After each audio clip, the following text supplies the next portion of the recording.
Here we go. Okay. So let's record the video. We started demand planning. What is demand planning? We said it has two parts. What were they? One is looking at data from the past and then trying to predict what the future is going to bring. What was that called?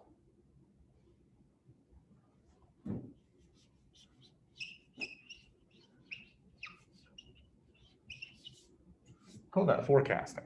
Right? So we're going to forecast the future based on the data that we have from previous periods, previous years, previous examples. And today, by the way, is going to be a big math day. So I already put up on Moodle an example with a solution for the math that we're going to do today. Okay. I don't think it's hard. That said, I think the understanding of some of it is challenging. So hang on. Yeah.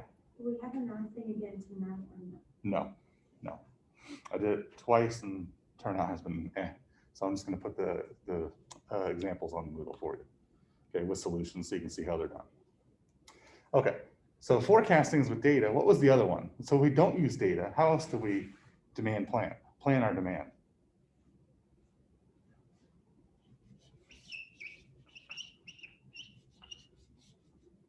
We call it demand management. And this was no data. What do you play around with for demand management?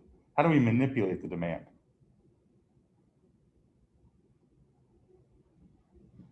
We manipulate demand by, yep, there we go.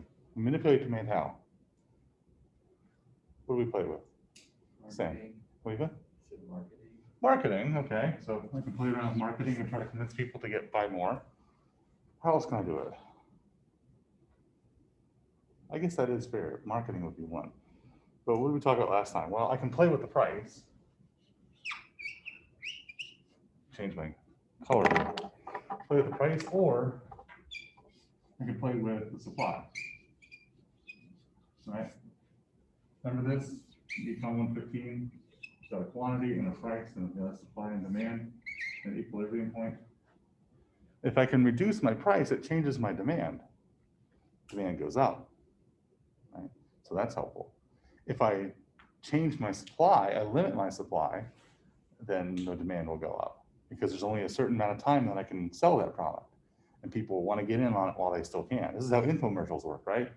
If you call within the next 2 minutes, you get this discount. And I've tried that before and the discount doesn't go away in 2 minutes, but it's a sense of urgency that wants you to go ahead and buy that product. So this is demand management. The price or the supply we kind of manipulate so that we can make it happen. Let's try green. Okay. All right. So with that, we said that demand management is something we could talk about, but we really focused on that, Econ 115. So here we're going to talk about forecasting. So we're going to look at data, right? And we said there were two types of forecasting. What were they?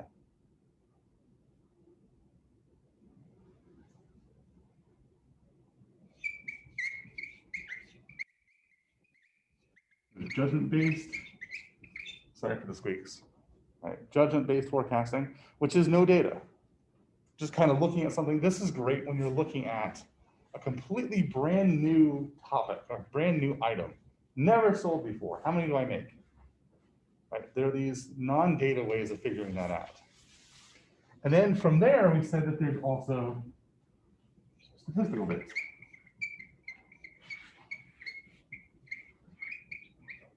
So they're statistical based, which is with data.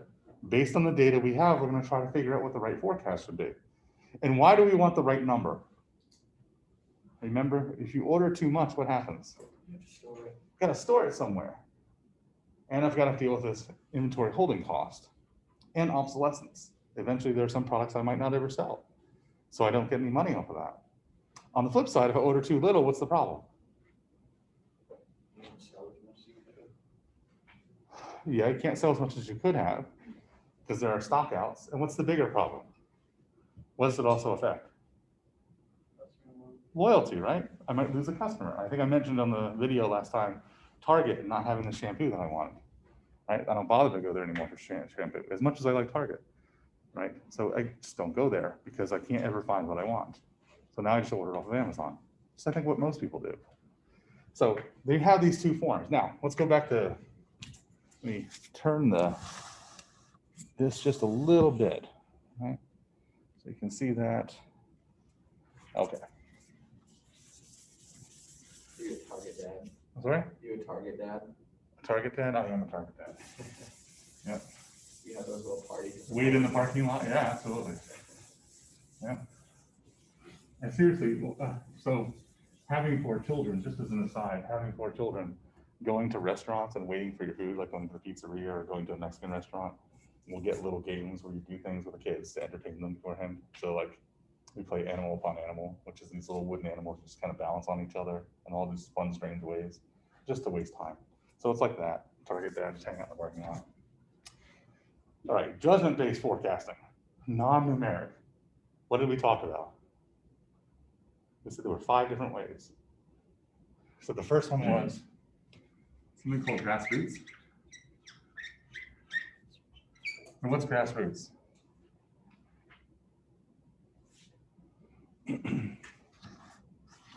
What's grassroots? What do we do in grassroots marketing?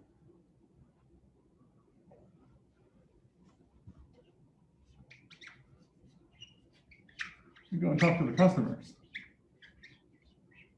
Would you buy this? Remember for those that had Business 101 with me, do you remember these Mexican tortilla bowls? Have I ever talked about those before? These little stainless steel tortilla bowls. Take a tortilla, you stick it in, you bake for 5 minutes, baked, not fried, right? And then you end up having this, and you get 4 in a box, and you can have fun taco nights and tostada nights with these little tortilla bowls. I think we value them at like $11 for a 4-pack, something like that, right? So all of this was this idea. So if I'm making these tortilla bowls, how many do I need to make? Well, you go to the market and ask people, would you buy this? Would you be willing to buy a pack of tortilla bowls? How much would you pay for it? $20, $30? If they were hard metal, that'd be helpful. Easier to wash, easier to clean, Teflon. That way it doesn't stick into your tortilla bowl. How much would you pay? $5? Is it an as seen on TV product? So you kind of get an idea and a feel from the customer. What would you want? What would you be willing to try? And you've seen this in the mall, or you've seen this in the stores. People will approach you with a tablet and say, hey, I got a couple questions for you. I'll pay you $5, or you can enter a drawing for a $50 gift card from Amazon, which I'm not sure anyone ever wins. Right? So that's grassroots, this idea here. Now, if I don't go to the customer, and instead I go to consulting agencies or marketing agencies, this is called marketing research.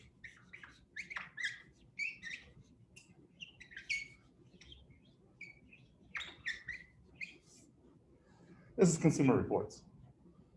This is going to third-party McKinney and Associates, right? These are companies where I'm going to look to see what trends are doing, and not just for my product, but what are competitive products doing? Something that's similar. How well do they sell? And how many do they make per time period? You may not get that data directly, but you kind of get a feel about what the market thinks about this, right? So you have that, okay. Marketing research, right? Grassroots. Third one, call it executive judgment.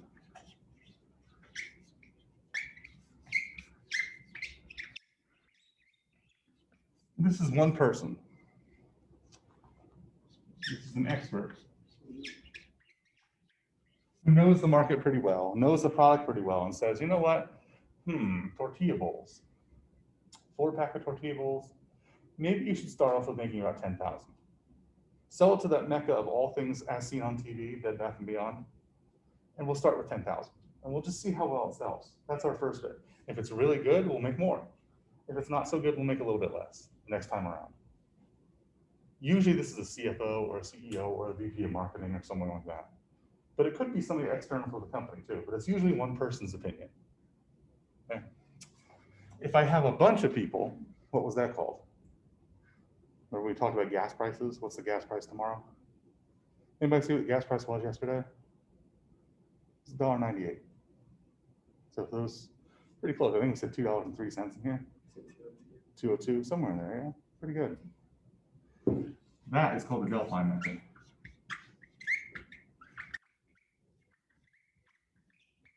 Well, it's a panel of people. I gotta get new markers. Whew. Down to my last one. Oh, hold on, maybe I got another one. Right. So the Delphi method is a panel of people. It's not just one person. It's getting the feedback from a bunch of people all at once. And that's why we did the gas problem. Like, what's the price of gas tomorrow? What do we think it's going to be? And then we average them. We come up with an idea what a forecast will be, 2,000, 5,000, 6,000, 3,000. Come up with an average. Here's where we feel that the panel of experts suggest we should be. And what was the last one? What happened in the past, chances are will happen again in the future. That was called historical analysis.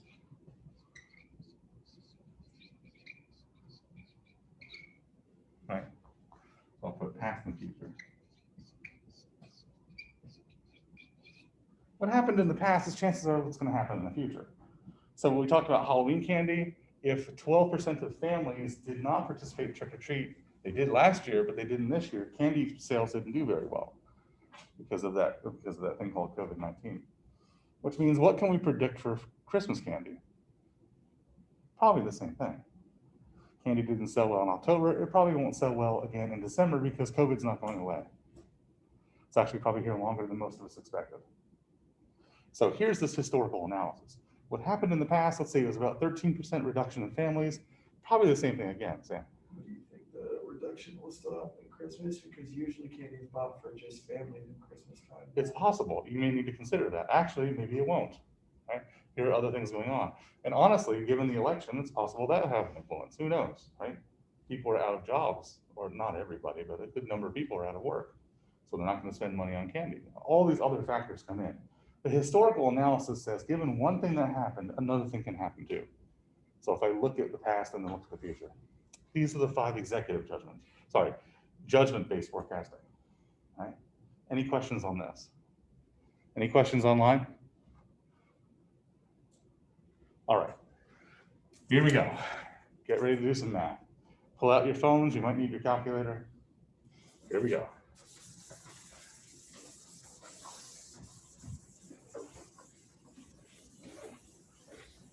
And I will try my best to get markers that work here for you guys online.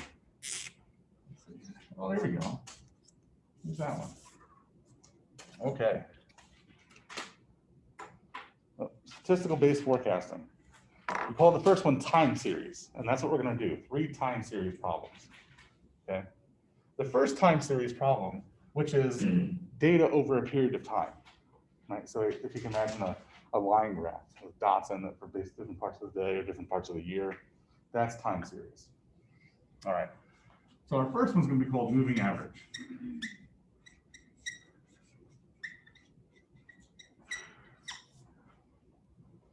All right. And I have the slides that are here with the data, but I just want to make sure I've got the same data so when you go over it, you can see the same problems. Okay. Moving average says that I'm going to look at my previous time periods. I'm going to add them up and then divide by the number of periods. I'm going to get an average. And then based on that average, I can figure out what my current forecast should be for the next period. Right. So the forecast for the period time plus 1 is equal to the demand of period time plus the demand of the previous time plus the demand of the previous time plus the demand of time minus n divided by the number of periods.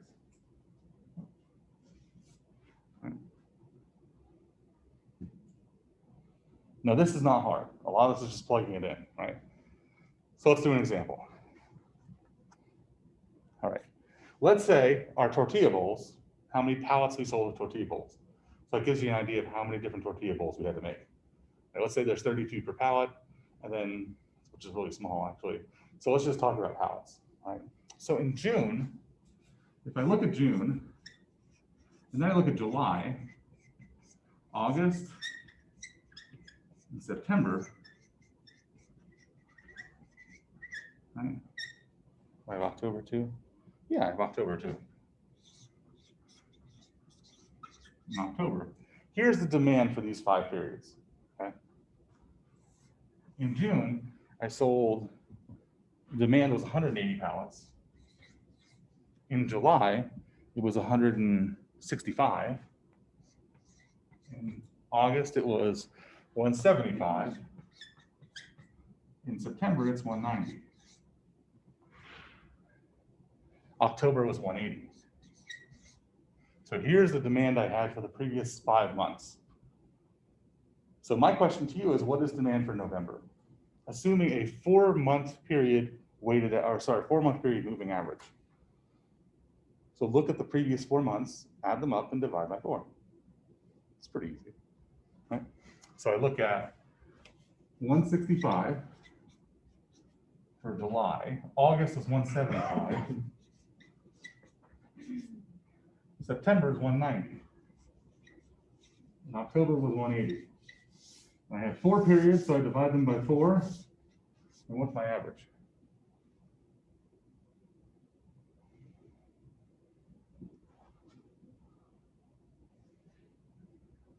Yeah. Good. 177.5. Thank you, Justin. Right. Now, I always round up. You don't have to, you can round down. Mathematical convention says that when you have 0.5, you should round up, but I always round up. Why? Because it's always better to have just a little bit more inventory than to have a little bit less, just in case. I know you have to store stuff. I know there's a holding cost, but it's always better to get that extra sale than to not get that extra sale. So I always round up. So I'm going to say, I'm sorry? Got 177. Right. 177.5, so I'm going to put it up to 178. Again, just round up a little bit. Okay. That means the risk of the people online potentially not seeing this. That means my November is 178. Now, I don't know what my demand is. I know this is what I expect it to be. This is my forecast. Forecast compares to demand every month. Right? So my forecast is 178. Now, let's assume that my demand is 178. Okay, just I happen to get it right on. Perfect.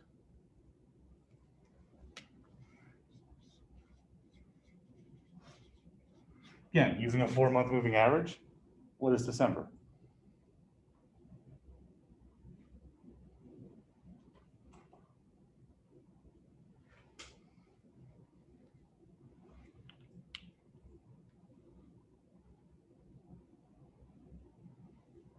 Last 4 months is 178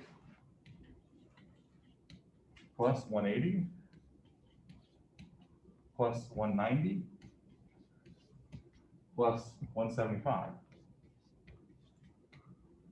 divided by 4 gives me what? 181. 181 point. No, it's 180.5. 180.5. Perfect. So it gives me 181 pallets. So I'm going to assume December is 181. That's the moving average.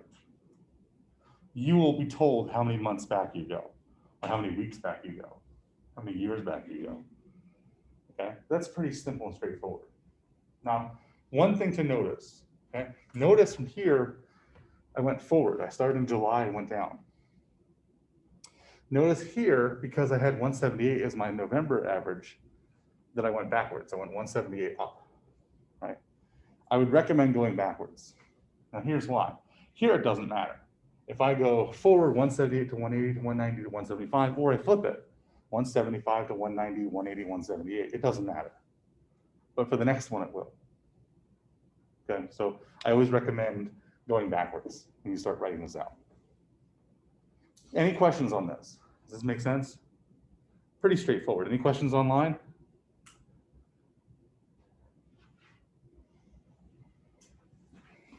Okay.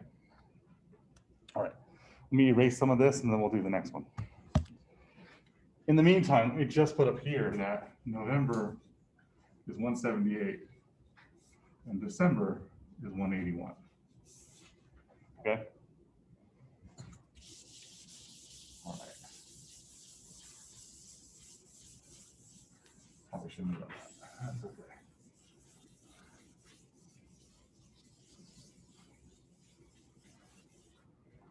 And put my values back up here. Okay.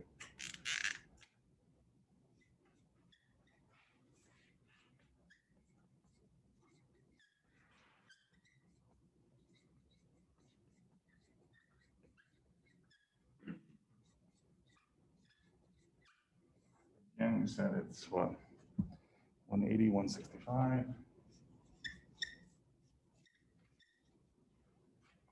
75, 190, 180. Okay. Same problem. Right? Pallets of our tortilla bowls. Now, we're going to move to something called the weighted moving average. Now, why are we doing this? The moving average works well enough. We're going to put weights in front of the different demands. So let me give you an example. Equation looks like this. The forecast for the next period is equal to the demand. Oh, sorry about that. Is equal to the demand of the current period times an alpha. That alpha is a weight. It's less than 1, 0.2, 0.3, 0.4, 0.6, something like that. Plus demand for the t minus 1 previous period times the alpha for the demand t minus 1. Plus the demand for t minus 2 times the alpha for t minus 2. Plus the demand, so on and so forth. Let's see with that. There you go. There you go. Now, we're going to do the same thing. So I think we're going to go 3 months back, right? And I'm going to give you the alphas, and you will always have the alphas, right? So know that that's going to be a given, but I want you to calculate it. So we're going to use the same data that we had before. So what is our 3-month weighted moving average? Notice we're doing 3 instead of 4. Okay, so my weights are alpha is t is what? 0.7. Alpha time minus 1 is 0.2. Alpha time minus 2 is 0.1.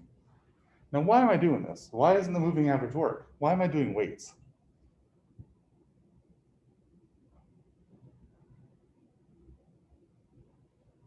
What would be the reason for this? Why am I doing weights? Weights seem kind of silly. What's the point of having weights? They have different demand for like different products during certain times of the year. Ah, what's that called? Different times of the year? Seasonality. Seasonality. This accounts for seasonality. Because something, let's say tortilla bowls really aren't popular in the winter. They're more popular in the summer when you have outside dining and people are really in the mood for going out and eating.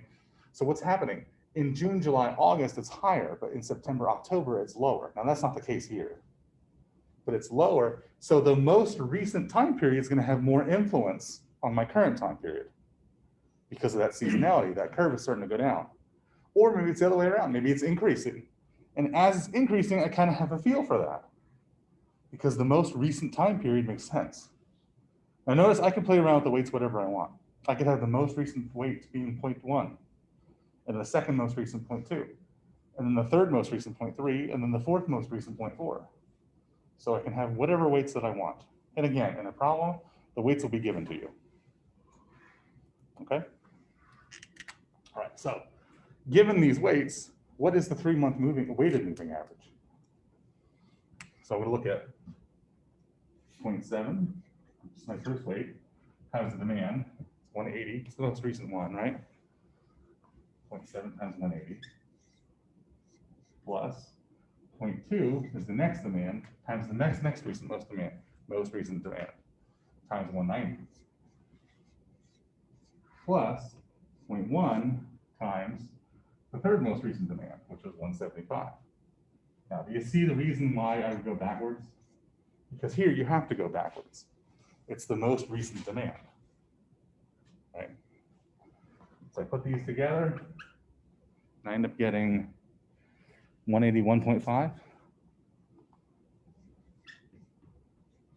or 182. Justin, is that right? Yeah, 181. Okay, thank you. There you go. That's November.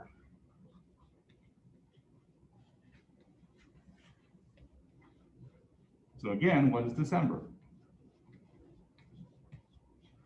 December is going to be 0.7 times the most recent demand, which is 182,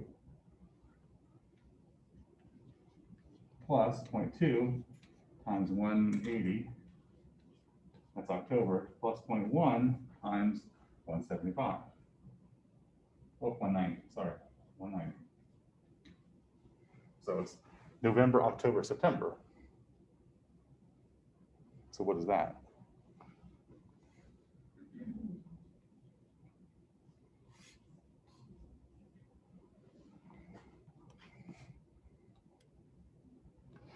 So that ends up being 180, oh, sorry, 182.4, not 183.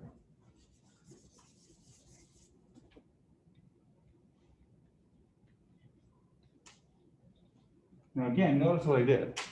0.4 would actually round down. But because I'd rather have just a little bit more than not have enough pallets, I'm gonna make it a little bit more, so 183. So that's where we are with this product. So December is gonna be 183. Now compare that, with this method to what we had last time. November was 178, now it's 182. December is 181, now it's 183. Again, why? Seasonality. The last few months were higher than July and June. So we're starting to have a little bit more popularity. That's the weighted moving average. All right, any questions on that? Make sense? Pretty easy? I think those are the two easiest ones. Again, there are problems on Moodle, go ahead and work on them. There's solutions there too. So if you have questions, let me know. Okay, for so far so good, I'm gonna go on to the next one. Whew. All right. I don't know about you, but I'm getting hot and sweaty, and I don't think I have a fever, so I think we're doing well. A lot of math. All right.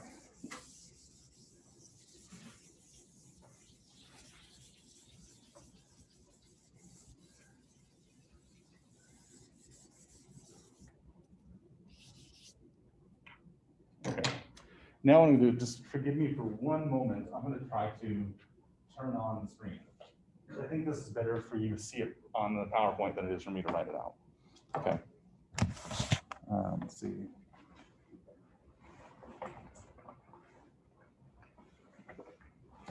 And I may not have that. May not have that thing. All right, let's write it out.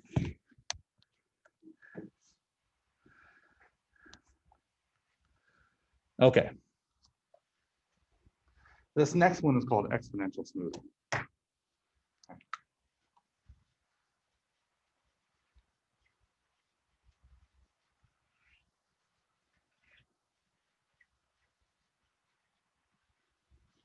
Exponential smoothing. Why is it called exponential smoothing? Because what we're doing with our equation is we're going to smooth out any of the spurious noise for demand period after period. So sometimes demand will be really high and sometimes it'll be really low. And we're going to try to get rid of those peaks and those valleys. We're going to smooth it out, make it fairly constant, which means what type of product should this be used for?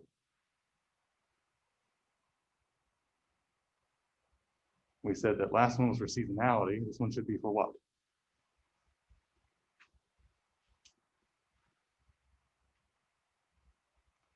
Seasonality accounts for those values and those dips and those peaks. So what is this good for? Something that's stable, something that's trending. Right? It's a fairly constant line. And that's what we're going to try to look at here. Now, here's the equation. Our forecast is equal to our alpha. It's a weight, but we get to choose it. Okay. And I'm going to call this the smoothing coefficient.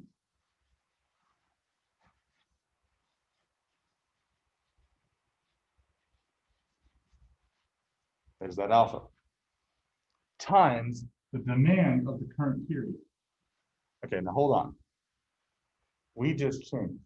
We said the forecast is now equal to the demand times the weight. So now I've got forecast and demand in the same equation. It's not just the current forecast.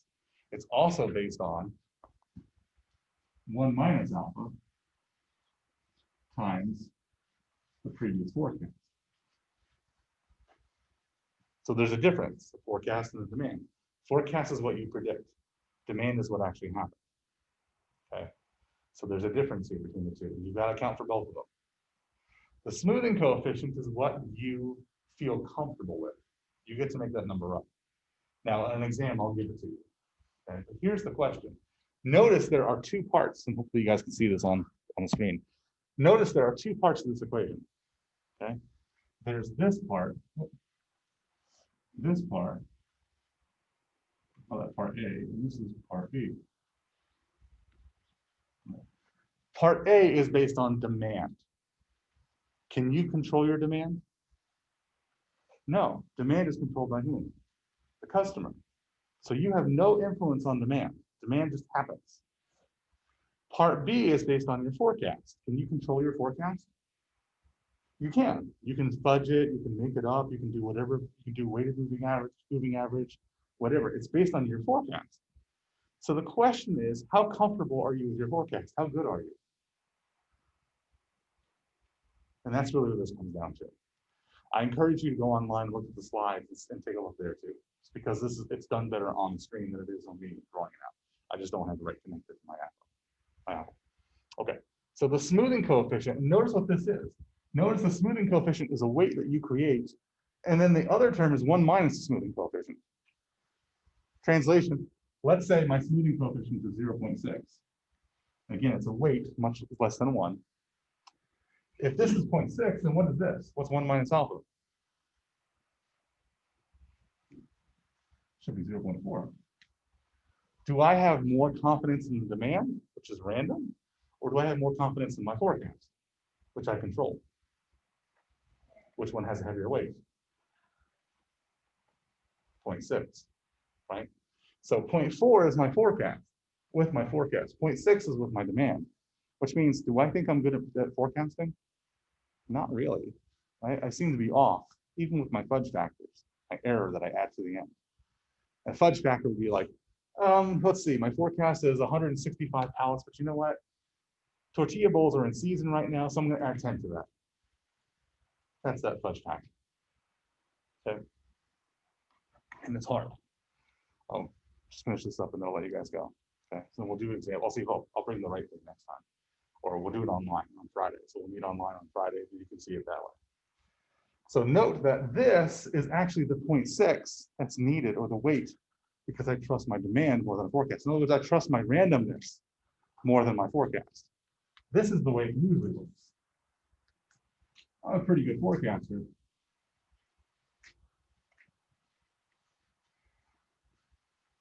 So I'm going to put more faith in my forecast than I am in just random demand. But notice it's two components. If I was perfect and I was awesome forecasting, and I'm so good at it, I'm often on like 90% of the time, I may even get rid of this. And I just focus on this. But because there's always that random element that I can't predict, I'm gonna put both of them in. So what we're gonna do next time is we're gonna have a chart that looks like this. For the weeks out, we're gonna have a demand, we're gonna have a forecast. Right? Move that over there so you can see it.